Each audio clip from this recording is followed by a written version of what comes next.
Absolute. एक गहरी सांस के साथ उसने अपनी ताकत को एक्टिवेट किया। Absolute ones eyes. उसकी नजरें तेज हो गई और वक्त जैसे थम सा गया। अब उसे यकीन हो गया, सब कुछ शुरू हो चुका है। साइक्लॉप्स की रावनी गूंज के साथ एक गजब का साइक्लॉप्स सामने आया। उसकी एक आंख, उसका एक ही इरादा। उसकी दहाड़ से इमारतें हिल उठी, जमीन जैसे कांपने लगी थी। डोंगन का हमला। दूर एक टूटी हुई इमारत में छिपा हुआ था। हाथ में एक लंबा भाला था। मैं उसने मॉन्स्टर के पीछे के पैर पर नजर टिकाई और सांस रोककर पूरा जोर लगाकर भाला फेंक दिया। भाला सीधा जाकर साइक्लॉप्स की टांग में घुसा और वो दहाड़ उठा, दर्द से पागल।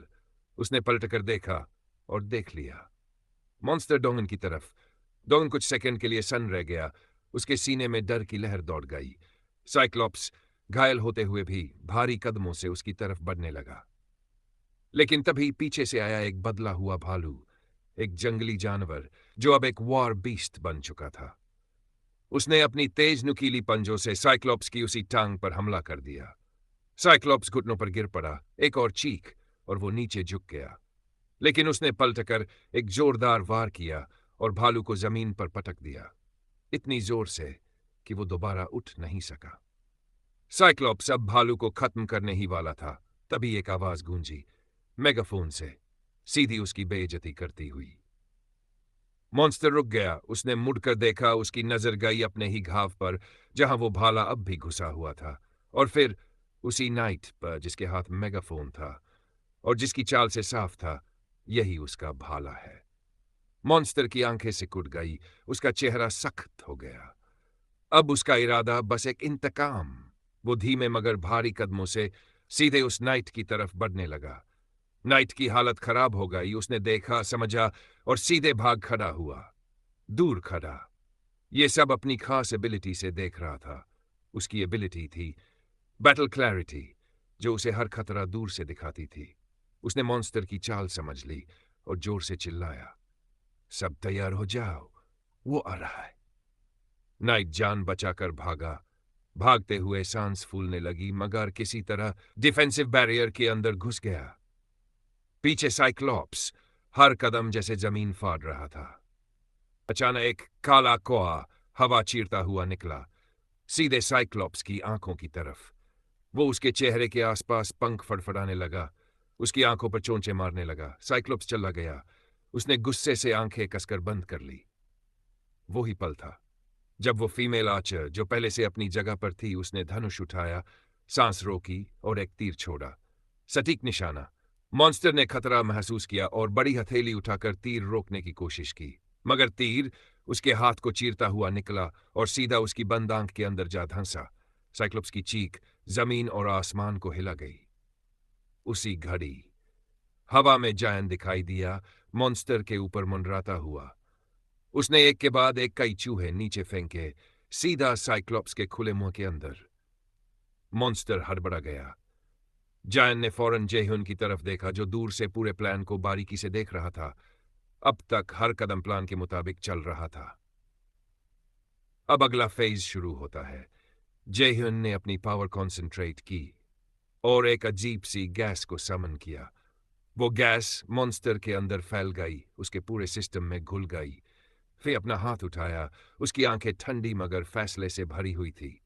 जब दुश्मन को गिराने का मौका मिले तो झिझकनी नहीं चाहिए, सिर्फ वार करना चाहिए। उसने अपनी एनर्जी चैनल की और एक्टिवेट किया।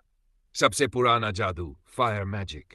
एक सेकंड में ताकत भड़क उठी और अगले ही पल एक धमाकेदार विस्फोट हुआ, सीधा साइक्लोप्स के सीने के बीचों बीच।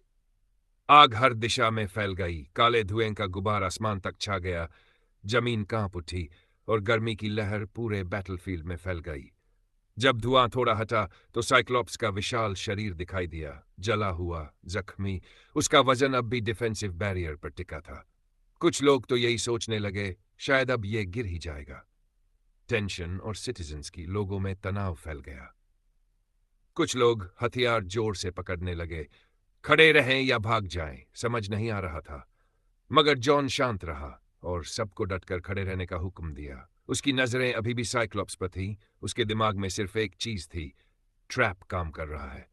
मॉन्स्टर कमजोर है, उसका सिर अब पूरी तरह एक्सपोज्ड है। अगर अब पूरा फायर पावर एक जगह पर लगे तो शायद मॉन्स्टर को खत्म किया जा सकता है। आइडियली वो चाहता था कि एक वेसल आखिरी वार करे। डोंगजिन या ओयांजू परफेक्ट होते, लेकिन वो अभी तक नहीं पहुंचे। इवन ये जिन, जो एक नाइट है, अगर वो वक्त पर आ जाए तो वही ये काम कर सकती है। तभी पास खड़े एक सिटीजन ने जॉन को आवाज दी, सर डिक है। जॉन ने पहले सोचा सब ठीक है, मॉन्स्टर गिर रहा होगा, मगर जैसे ही उसने पीछे मुड़कर पूरा नजारा देखा, उसका यकीन टूट गया। मॉन्स्टर अब भी खड़ा था। ना एक्सप्लोजन, ना वो जख्म, कुछ भी उसे गिरा नहीं सका। उसके पूरे जिस्म में गुस्सा फड़क रहा था, एक आंख अभी भी सही थी, और उसी से वो डिफेंडर्स को घूर रहा था। साइक्लोप्स ने अपना भारी मुट्ठी आसमान की तरफ उठाया और फिर पूरी ताकत से नीचे मारी। साइक्लोप्स ने फिर से अपनी भारी मुट्ठी उठाई और पूरी ताकत से डिफेंसिव बैरियर पर मार दी।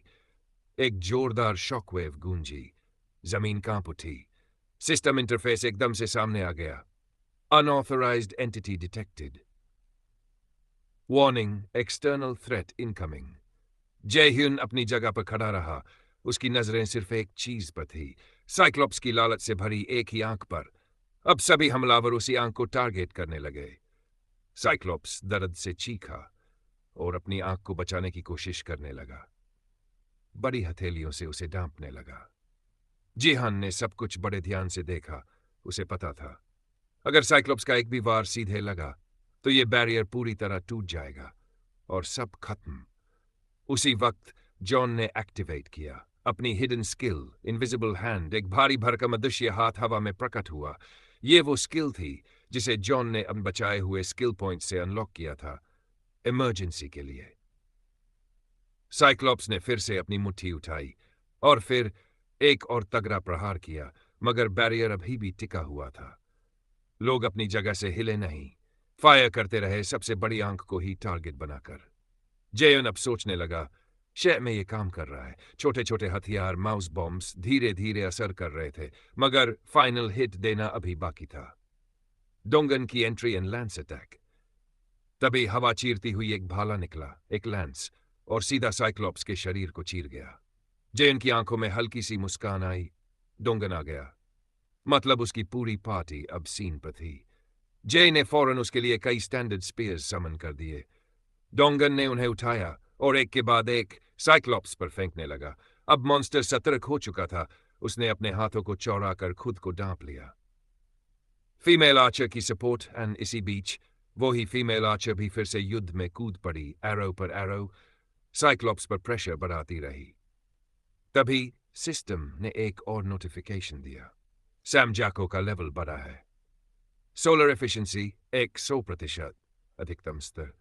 अब सैम जैको, जो एक 3 टांगों वाला पवित्र कुआ था, उसे गार्डियन बीस्ट की स्ट्रेंथ का कुछ हिस्सा मिल चुका था। उसकी बेसिक फायर मैजिक अब बन चुकी थी, intermediate solar fire magic. System ने जयहान से पूछा, साइक्लोप्स को टारगेट किया जाए, permission to unleash full solar power. Jay थोड़ा हिचकिचाया। एक क्रो इतनी बड़ी पावर कैसे हैंडल करेगा, लेकिन फिर भी उसने परमिशन दे दी। तभी सिस्टम ने नेक्स्ट अपडेट भेजा, कॉस्ट 30 करोड़ एनर्जी यूनिट्स। जयहन चौंक गया, सांसें रुकने लगी, मगर तब तक प्रोसेस शुरू हो चुका था। सोलर ऑर्ब एंड सैम जमशा सौर पैनल से निकली गोल्डन एनर्जी रेज आसमान में इकट्ठा होने लगी और वहां एक ग्लोइंग ब्लेजिंग सोलर ऑर्ब बन गया। सैम जैको धीरे धीरे अपना रूप बदलने लगा। उसका शरीर और बड़ा और मैजेस्टिक होने लगा। अब वो गार्डियन जैसा लगने लगा।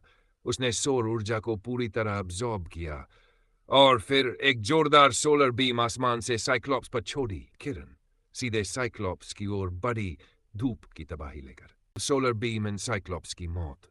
वो जलती हुई सोलर बीम सीधे साइक्लोप्स के सीने को चीरती हुई निकल गई। मॉन्स्टर का शरीर एक तरफ से खुल गया, एक जलता हुआ विशाल छेद छोड़ते हुए। साइक्लोप्स लड़खड़ाया, उसके कदम डगमगाए। जख्म इतना गहरा था कि अब वो संभल ही नहीं सका। डोंगन बस खड़ा रहा, सन स्तब्ध। उस कौए की ताकत देखकर उसके होश उड़ गए।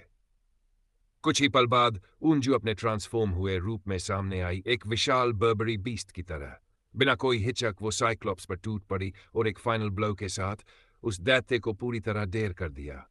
साइक्लोप्स का भारी शरीर जमीन से टकराया और हमेशा के लिए शांत हो गया।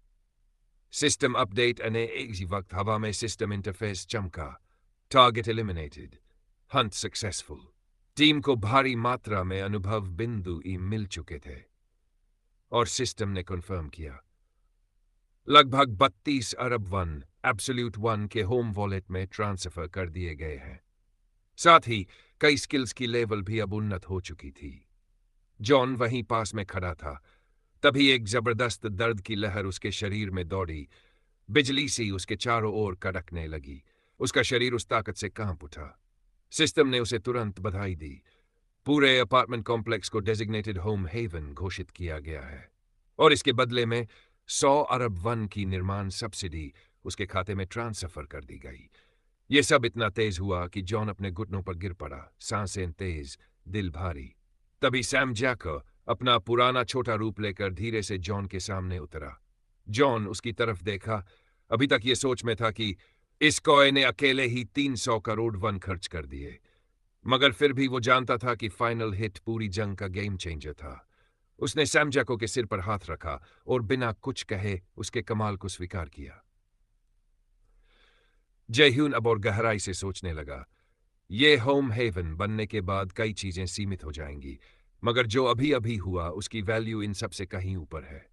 300 करोड़ का खर्च और बदले में 32 अरब की कमाई, इतना जबरदस्त रिटर्न। अब जय के अंदर कुछ टूट चुका था। शायद अब और रोकने का कोई मतलब नहीं। क्या अब समय आ गया है कि सारे 10 गार्डियन बीस्ट को समन कर दिया जाए? Guardian beasts. जैसे ही उसने ये सोचा, सिस्टम इंटरफेस फिर से एक्टिवेट हो गया। गार्डियन बीस्ट्स को समन करने का नया खर्च 10 अरब वन। जय चौंक गया। इतना बढ़ गया एकदम से। और साथ ही सिस्टम ने बताया समनिंग अभी एक्टिव नहीं है। जय हैरान था, इतनी कीमत, और वो भी तब जब फंक्शन ही बंद है। उंजू का क्वेस्ट रिवॉर्ड आखिरियासु उसने आगे देखा। उंजू अब उस गिरे हुए साइक्लोप्स के ऊपर खड़ी थी। सिस्टम ने एक और अपडेट दिया, क्वेस्ट कंप्लीटेड। इनाम 324 करोड़ 57,06,091 वन। यंजू एक कोने में खड़ी थी, आंखों से आंसू बहते हुए, कंधे हिलते हुए चुपचाप रो रही थी। वो जंग अभी भी उसके अंदर चल रही थी। अगर आपको ये एपिसोड पसंद आया हो तो लाइक, कमेंट और सब्सक्राइब जरूर करें। मैं इस सीरीज के आने वाले हर चैप्टर को विस्तार से समझाऊंगा, तो जुड़े रहिए हमारे साथ। और हाँ, इस एपिसोड का कौन सा हिस्सा आपको सबसे ज्यादा पसंद आया, नीचे कमेंट में जरूर बताएं। मैं आपके हर एक कमेंट को पढ़ता हूं। तो मिलते हैं अगले धमाकेदार एपिसोड में।